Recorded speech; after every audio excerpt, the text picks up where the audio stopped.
A las 6:59 de la mañana vamos a hablar de Colombia, vamos a hablar de la educación en nuestro país por un trabajo que ha venido desarrollando el Instituto para la Investigación Educativa y Desarrollo Pedagógico y su programa Pedagogías que Transforman. Sí, Eliana, se trata de una iniciativa que busca mejorar la calidad educativa de la ciudad de Bogotá a través de investigaciones que parten del trabajo de los propios maestros. Uno de los estudios más importantes en curso se centra en el hostigamiento escolar y la discriminación étnico-racial.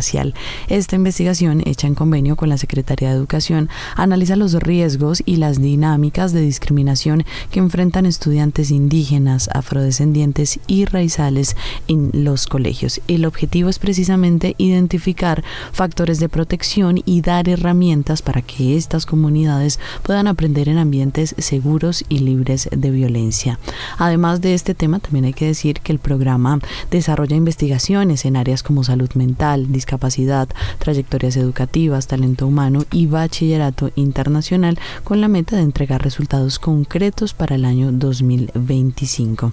Desde el instituto señalan que estas investigaciones no se quedarán en informes, sino que serán devueltas a las comunidades educativas para inspirar cambios reales y construir escuelas más inclusivas.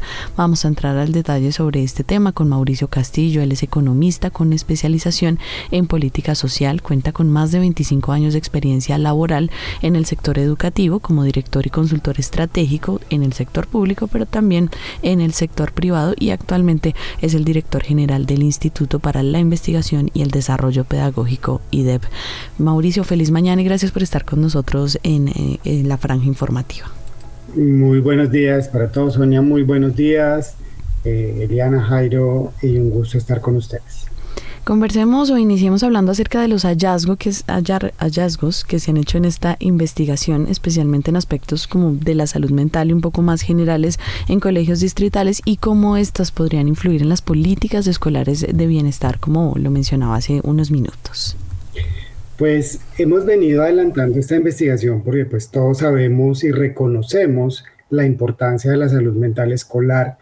No es que el tema de la salud mental nunca se haya trabajado, lo que pasa es que ha ganado mucha relevancia después de todo lo que vivimos en la pandemia. Y esta investigación lo que busca o lo que pretende no es hacer una evaluación de los programas que se adelantan en las diferentes instituciones educativas, sino caracterizarlas. Y lo que nos encontramos en un trabajo con 19 instituciones educativas oficiales es que aparecen muchas iniciativas que surgen del trabajo de los maestros, de las maestras también, obviamente de los directivos docentes y de los estudiantes, y aparecen cosas muy interesantes. Ejemplo de esto que identificamos o caracterizamos en algunas de esas son espacios físicos para manejar las emociones. Entonces, ejemplo de esto, uno puede ir a una institución educativa donde encuentra el gimnasio de las emociones, ¿cierto? El rincón para manejar estas emociones de los estudiantes. Entonces, hay iniciativas que son manejadas por los estudiantes, donde van otros estudiantes y ahí tramitan sus emociones, obviamente esto acompañado principalmente por los orientadores. Eso uno que encontramos en varias instituciones educativas. Otro pasa por temas de integración curricular. ¿Eso qué significa? Que las emociones se tramitan, ¿cierto?, en el marco del currículo de la institución educativa. Entonces se comienzan a trabajar transversalmente en estas distintas áreas disciplinares para que los estudiantes, ¿cierto?, puedan como comenzar a resolver algunas de estas situaciones. También hay otras formas de hacerlo que encontramos, talleres, ejercicios prácticos, temas como el yoga se manejan en diferentes instituciones educativas. Y otra muy importante, pues en algunas instituciones educativas lo trabajan con el acompañamiento, ya sea de algunos actores de la comunidad educativa. Ahí entran asociaciones comunitarias, también entran universidades, entra la Secretaría de Salud. La Secretaría de Educación es muy importante porque tiene un programa que se llama Escuela con Emociones, y esto ha hecho que de alguna manera este tema se comience a tratar en las instituciones educativas. No marca una gran diferencia al interior de los colegios, pero por lo menos pone la conversación del tema de salud mental de estudiantes, de maestros y maestras. Entonces, esta caracterización de estas instituciones pues nos brindó esta información, nos brindó esto, y decirles que hay un tema que es bien interesante, que se reconoce aquí como factores de riesgo, y es la complejidad de poner a rodar iniciativas del tema en salud mental. Eso parte como una de esas variables que hay que trabajar. ¿Y en qué consiste el tema de la complejidad? Complejidad en tiempos, o sea, en los tiempos que tienen los maestros para desarrollar estas iniciativas al interior de las instituciones, recursos, en algunos casos, pues acompañamiento de las directivas de las instituciones educativas. Entonces, a veces no es fácil poner a rodar y andar y mantenerlas, que es lo más importante, la sostenibilidad, porque a veces son iniciativas de un maestro, de un grupo de maestros, pero desafortunadamente ese maestro, la iniciativa es trasladado, se va, cambia de institución educativa y como que la iniciativa se va perdiendo y no queda institucionalizada. Y el otro factor de riesgo que encontramos que se tiene que trabajar es los mitos sobre la salud mental. Hay mucha información o desinformación frente al tema de la salud mental. Y un ejemplo de esto que encontrábamos en esta investigación pasa porque a veces las familias no quieren, algunas familias no quieren que se sepa en las instituciones educativas que su hijo le recomiendan ir al psicólogo o al psiquiatra. Ahí hay unos mitos, y en otros estratos socioeconómicos o en otras poblaciones ir al psicólogo, ir al psiquiatra se ve muy bien. Entonces ahí hay unos mitos de cómo es que se maneja el tema de la salud mental. Entonces hemos encontrado esto en un ejercicio de análisis mixto, tanto de información cuantitativa como cualitativa, como les decía, en estas 19 instituciones educativas. Y lo que vamos a hacer, y tú lo decías al inicio en la introducción, es devolverle esta información a la comunidad, es devolverle esta información no solo a las 19 instituciones educativas con las que trabajamos, con las que muy amablemente pusieron como la información al servicio de la investigación, sino con toda la comunidad educativa, pues para que de alguna manera esto pueda incidir en las decisiones de política que se tomen, ya sea a nivel institucional, local o obviamente a nivel distrital. Mauricio, precisamente también hablábamos que uno de esos aspectos o de las otras investigaciones se centra en el hostigamiento escolar y la discriminación étnico-racial. De alguna manera, con toda esta introducción relacionada con la salud mental, pues ya empezábamos a ver algunos mitos, algunas barreras. Sin embargo, pues también qué factores institucionales y comunitarios están incidiendo para que este tema sea tan importante, para que tenga tanto peso y que ustedes lo contemplen como dentro de las acciones y planes a revisar. Pues Bogotá es una ciudad que siempre ha sido receptora de población, inclusive tenemos en nuestra ciudad y en nuestra sabana Bogotá, obviamente comunidades indígenas, pero también se han sumado otros grupos étnicos a nuestro contexto de ciudad, y pues eso es, pues todos ya sabemos, fruto del desplazamiento de 60 años, nosotros ya tenemos aquí terceras, hasta casi cuartas generaciones de comunidades indígenas no propias del territorio, ¿cierto? Comunidades afrocolombianas, gitanas, roms. Entonces, el sistema educativo ha tenido, y ahora si le sumamos el tema de la población migrante, que no hace parte de esta investigación porque esto se centra en comunidades étnicas, pero si le sumamos todo el tema de la población migrante, hace que la escuela realmente comience a tener una mayor atención en esto, una mayor atención en las relaciones y en los comportamientos de los estudiantes. Entonces, el tema del hostigamiento tampoco es exclusivo y único con las comunidades étnicas. O sea, el tema de hostigamiento, de bullying, de todo lo que hemos escuchado en muchas situaciones que pasan en las instituciones educativas públicas o privadas, pues es un tema importante en la gestión escolar. Entonces, lo quisimos enfocar, porque sí, la información previa que nos entrega el Observatorio de Convivencia Escolar, lo que nos dice es que esta población es un poco más vulnerable a este tipo de situaciones, a este tipo de hostigamiento, de racismo, de xenofobia en algunos casos, como les decía ahora. Entonces, eso implica que debemos estudiar y comenzar a identificar esos factores de riesgo, o sea, cuáles son esos factores que identifica la propia comunidad, ¿cierto? Que identifica la propia comunidad como es un riesgo que motiva el hostigamiento, que promueve el hostigamiento, la discriminación, el bullying, ¿cierto? Pero también se han encontrado en instituciones educativas factores de protección.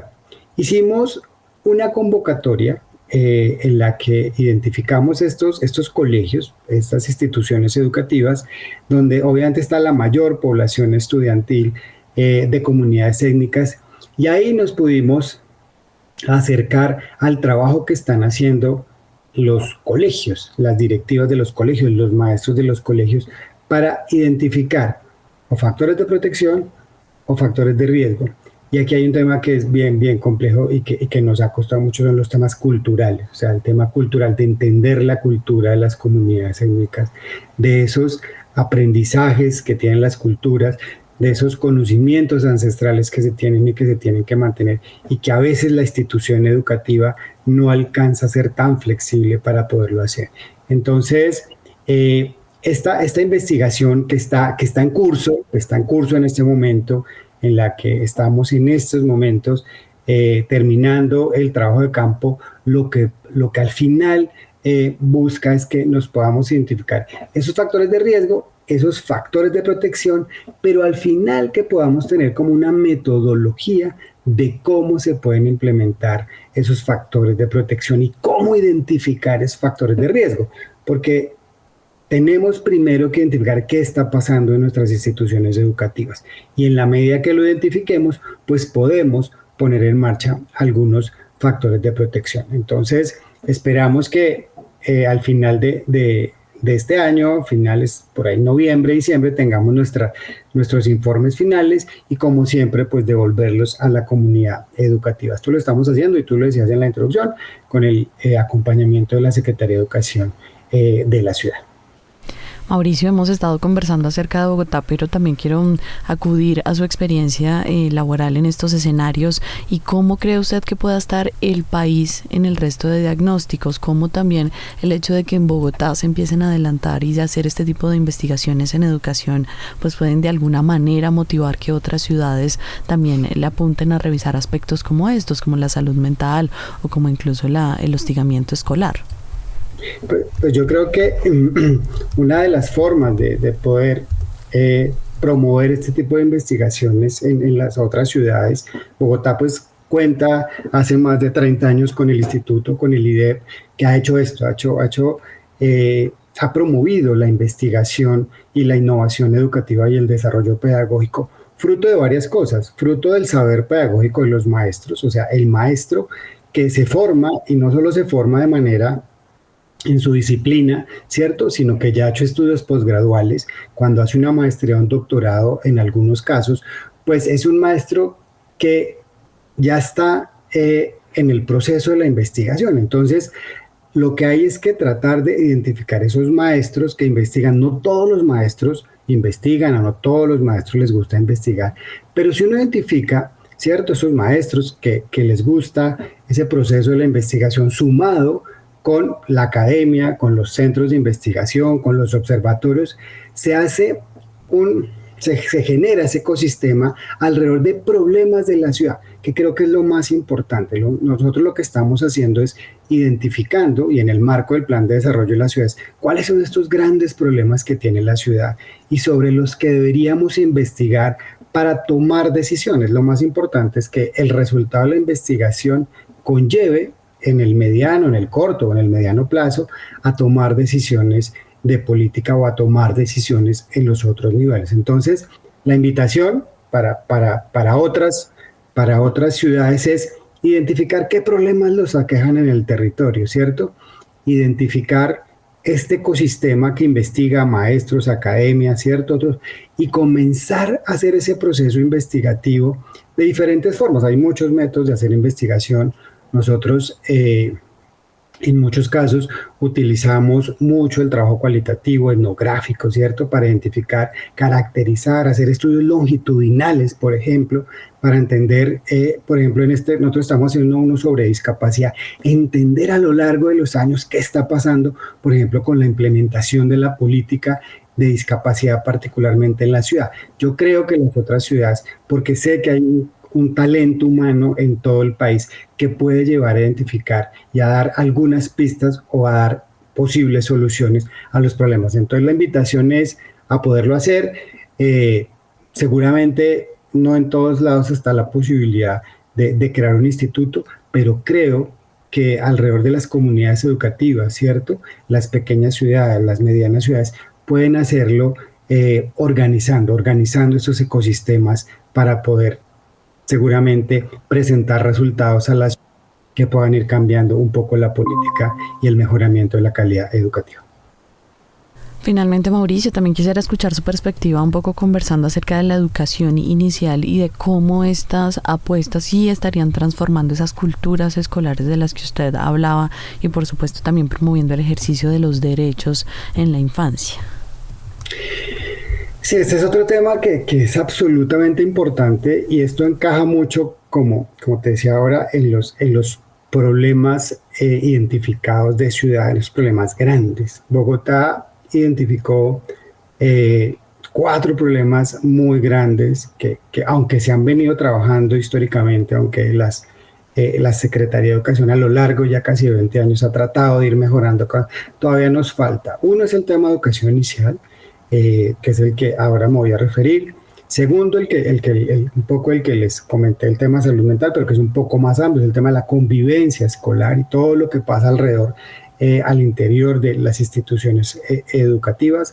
Lo otro, que es muy importante, pasa por los aprendizajes fundamentales. Necesitamos que los niños y niñas en la edad correspondiente aprendan lo que tienen que aprender, ¿cierto? Y eso pasa por estas áreas fundamentales como el lenguaje, las matemáticas, obviamente las ciencias naturales, ¿cierto? Las ciencias sociales, pero que ocurran en esos aprendizajes. Pero se está centrando esta administración en lectoescritura y en matemáticas con un énfasis muy importante, porque eso pues, es el que nos desarrolla ciertos esos conocimientos que nos permiten que las otras áreas del conocimiento pues las podamos ir adquiriendo también de una forma un poco más fácil, ¿cierto? Y el otro tema es el tema de trayectorias educativas completas y ahí cierro con esto para referirme a la educación inicial y es que el niño que entra al nivel de preescolar, que entra al primer grado preescolar, o sea, al prejardín, pues tenga la posibilidad y tenga poderla tener la continuidad para poderse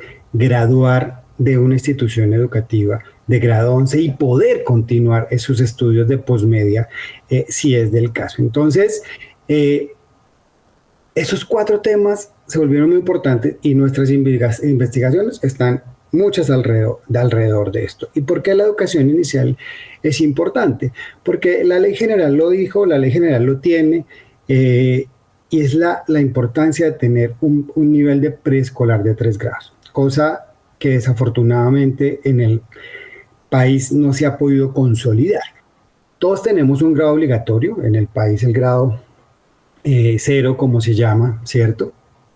Está, pero el grado, que es el grado de transición, el que todos conocemos, pero el grado de jardín y prejardín ha sido un proceso evolutivo a lo largo de eso. Bogotá ya se ha venido consolidando en eso, o sea, Bogotá ya tiene universalizado tanto el grado de transición como el grado de jardín y ha avanzado mucho en el grado de prejardín de los niños de 3 años, que yo creo que ya estaremos alrededor de un 30-35% que nuestras instituciones educativas oficiales ofrezcan los 3 grados. Pero ahí hay que hacer un análisis muy importante. ¿Qué pasa en el preescolar?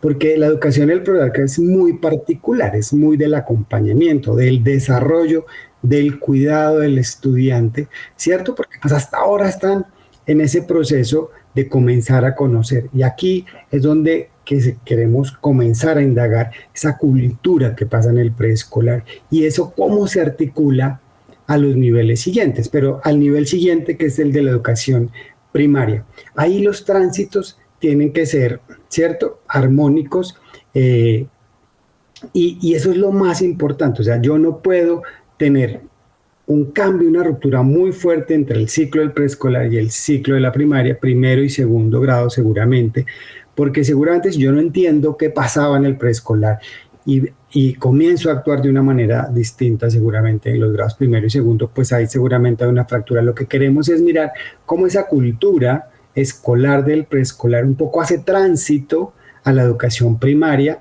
sobre todo en el primer grado, porque tenemos una dificultad histórica, ¿cierto? Y allá a veces hay un nivel de repitencia y hay un nivel de no poder tener ese conocimiento que exige el grado primero. Entonces ahí hay algunos niños que no entran los conocimientos, no los tienen bien afianzados, entonces comienzan efectivamente a generar procesos de repitencia. Entonces, poco el ejercicio que queremos aquí es entender qué está pasando en ese nivel de preescolar, que Bogotá afortunadamente lo tiene un poco más consolidado, que se trabaja articuladamente con la Secretaría de Integración Social, que también en muchos casos ofrece algún tipo de oferta en este caso, pero tenemos el ICBF, que también hace temas de cuidado, niños de 3 y 4 años, tenemos los jardines infantiles privados.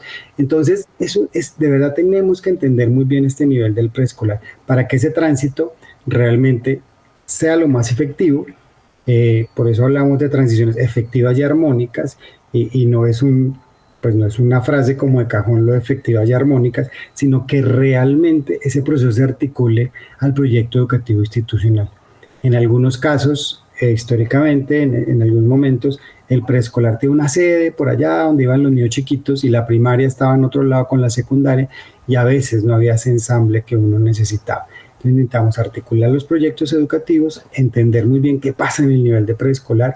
Las maestras hacen un trabajo muy importante en este nivel, pero necesitamos articularlo con el proyecto educativo institucional, porque la institución solo tiene un proyecto educativo que va desde el prejardín hasta grounds. Entonces, un poco lo que está buscando esta investigación alrededor de las culturas escolares en preescolar es eso. Escuchaban ustedes a Mauricio Castillo Varela, economista con especialización en política social. Actualmente es el director general del Instituto para la Investigación y el Desarrollo Pedagógico, IDEP, y hablábamos precisamente acerca de las investigaciones y el trabajo que adelantan en medio de su programa Pedagogías que Transforman. Mauricio, gracias por acompañarnos en este espacio y socializar estos aspectos tan relevantes para la educación en nuestro país. Sonia, muchas gracias a ustedes por la invitación.